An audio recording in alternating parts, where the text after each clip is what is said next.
सर्वोच्च अदालतको न्यायाधीश हुन कस्तो योग्यता सक्षमता चाहिन्छ भन्ने कुरा त उसको न्यायाधीशको विषय नियुक्ति गर्ने मूल्याङ्कन गर्ने मान्छेले नि सोच्ने कुरा हो नि बढीले।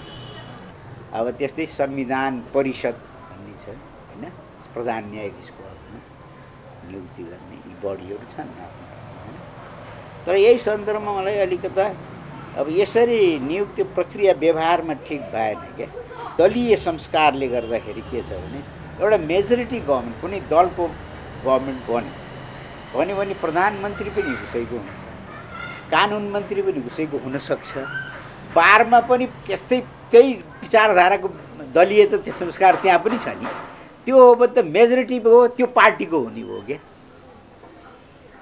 हालाकि इन्डिपेन्डेन्ट हुनु पऱ्यो नि जुडिसियरी त। त्यस कारण हामीले संस्कार हस्तक्षेप हुने हामीले बनावट जुन छ नि त्यसलाई सुधार्नुपर्छ क्या। त्यो चाहिँ हुन नपाओस् न। हाम्रो संस्कार र प्रवृत्ति हेर्नुहोस् न। त्यस कारणले जस्तो सुकै व्यवस्था भन्नुहोस्, संस्कार र प्रवृत्ति गलत भयो भने त्यो भन्दै एउटा सर्वोच्च अदालतकै प्रधान न्यायाधीश भनौँ न को अध्यक्षतामा संवैधानिक अदालत भनेर राख्ने क्रिया भन्ने पनि राखियो कि। त्यसको मैले हेरेँ कन्फरेन्सहरू।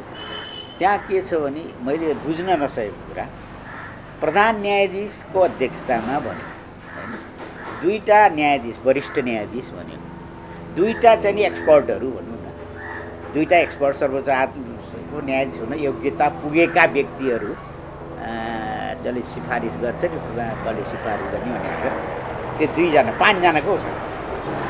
अनि त्यहाँबाट अर्को चाहिँ नि 10 वर्षसम्मलाई भनियो त्यहाँ हैन।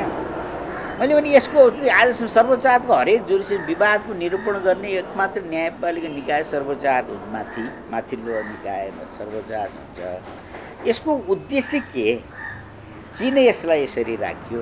फेरि अर्को एउटा उद्देश्य एउटा हुनु थियो पोलिटिकल आफ्नो यो संविधान सवाल निर्णय गर्ने, कहाँ एउटा विभाजन गर्ने स्थिति डिमार्केसन इत्यादि विवादहरूमा उसले विभिन्न अवस्थाले गर्दा उसले निरूपण गर्न राम्रो हो कि भन्ने धारणाले राखियो कि भनौँ भने 10 वर्षपछि त्यही सर्वोच्च अदालतमै जाने रे नि त। फेरि बाँकी रहेको मुद्दा त्यो औचित्य के भयो त भने तिनै न्यायाधीश हुन् भनेपछि त त्यही सर्वोच्च अदालतले प्रधान न्याय तिनैले गर्ने हो भने त अलरेडी त्यही एउटा स्पेसल बेन्च बनाइदिए पनि भयो, अथवा सर्वोच्च अदालतलाई सुम्पिदिए पनि भयो।